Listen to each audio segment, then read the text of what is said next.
So I'm going to blow your mind here, and we're going to use circle tool, the ellipse tool. We're going to set this to probably a lighter color. We'll just go white for now. We're going to hold down Alt, and then we're going to hold down Shift. And these make circles. All right, then.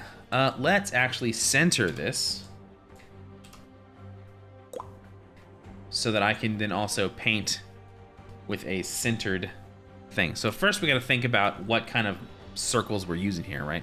We got the basic circles. We can do triangles too, by the way, fun fact. You're not really limited to one individual thing. We're going to copy the circle there, so now there's two circle shapes. They look identical though, so we're going to shrink one, holding down Alt so it's centralized.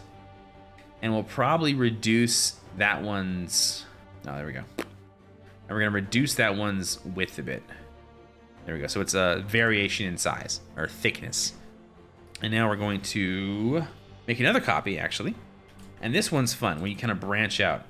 So let's have it do this number. And then we're going to do one more, and it's going to be even smaller, probably over here, like right there.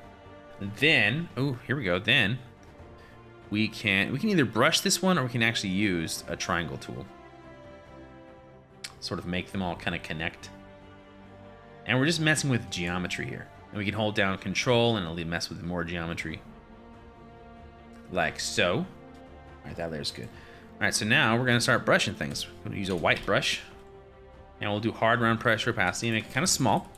And now we will go to symmetry.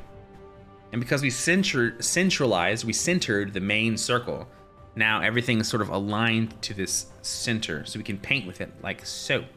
Now, there's a couple things we could do. We could, because this is a shape, we could use our text and then align it to the shape. Or, my personal preference is we just kind of freeball it. Right, make sure it's nice and thin.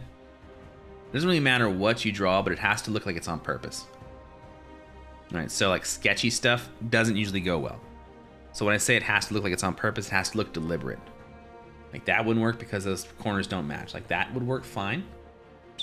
And we're just drawing shapes, lines, dashes, runes, little miniature circles, dots, little faces, mathematical symbols, whatever you really want here. You can vary the thickness, but you want to make sure, again, everything looks like it's on purpose. So if it looks like it's kind of like whoopsie, you know, don't have it. Because if it looks like it's on purpose, if everything looks like it fits thematically, then lo-fi, then it won't stand out. That's the main point. You don't want anything here to look like it's going to stand out. You won't want someone to look at this and go, that's a face. So for example, with this one, we don't need this. But we can. That's much better. Oh god, now it's still thick. We want it all to be aligned. Remember, we want it all to be the same. Uniform. Very important, those uniforms. And we just draw little circles, little symbols. And then we can go even further if you want and just draw actual little weird stuff, but it won't be very geometric. And we can turn off the symmetry. We're holding down Shift to make straight lines. And if we make things connect, they kind of really help sell. That's enough of those, hang on. They really sell the whole designs thing. So this is let's rasterize these, actually. Rasterize layers. Control E to merge them down. Merge those together. Now, boom, we've got one single layer.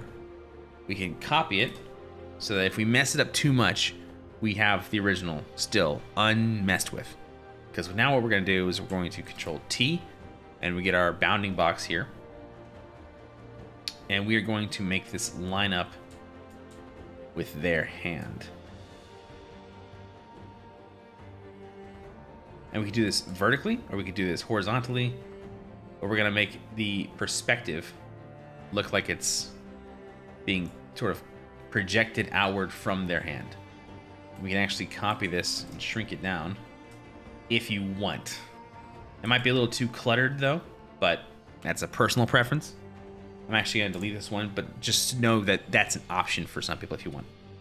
Now we're going to give it a bit of glow. So new layer, we're gonna go overlay, and we like our blue, right? And we're gonna do the same kind of thing. Nice soft brush. And we're gonna drop the opacity and the flow so we have more wiggle room. So in case we mess up, we can fix it. We can kind of go over the entire section here. And then sort of over the whole area. Big brush, big soft brush.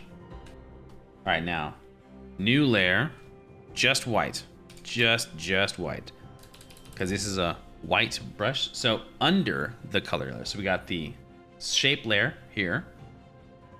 And then we got our new layer, and this is gonna be just white. And you can go as in-depth as you want. I suggest you just stick to the basics and just slowly trace around the inside or the outside with a soft, very gentle brush, like so. Changing shape if you need, changing variation, but look how we got a very gentle glow here. I'm gonna increase the size and hit the closer bits just a bit closer to us because it's bigger here and it's thinner over here. You can hit the edges or the actual line itself if you want, but you could just use outer glow blending, or was it blending? No, it's an effects, outer glow effects if you want. But that tends to be a little too robotic, but it definitely does work. Like, look at that. It's very simple. It's already pretty good, but like as you can kind of tell it's a little too, you know, computery. Like it doesn't really have much of a, like it doesn't fit in the rest of it. We could still use red. Red's pretty rad. I was using red for something else. I don't know what it was. But as you can see, we could totally still use this. But again, I wouldn't for this one. Just this one for education's sake. But we are using blue. So now that we already have our blue soft above our white lighting, and our blue soft is set to overlay, now we have a blue glowing effect here. And what's cool is we can like mix and match. Oh God, set that back to overlay. Nice. So now it looks like some crazy nonsense is going on in this image. A lot of magic. Oh, if we turn this off. Oh God, that's so cool. Okay, hang on. All right, check this out. I now have the circle, so I'm going to move this, and now it looks like it's like a dream catcher of lightning. That's rad. That's cool. Nice, very cool. So that is our basic magic circle tutorial. Thank you so much for watching. Leave a like if you like it, a dislike if you dislike it. Subscribe to see more videos like this. And thank you so much to my amazing patrons and Twitch subs who make all these tutorials possible. And if you'd like, you can join all these lovely people every Thursday on my Twitch where we do these tutorials live. You can ask questions, make suggestions, all that fun stuff. Thank you so much for watching, and I will see you in the next video. Take care.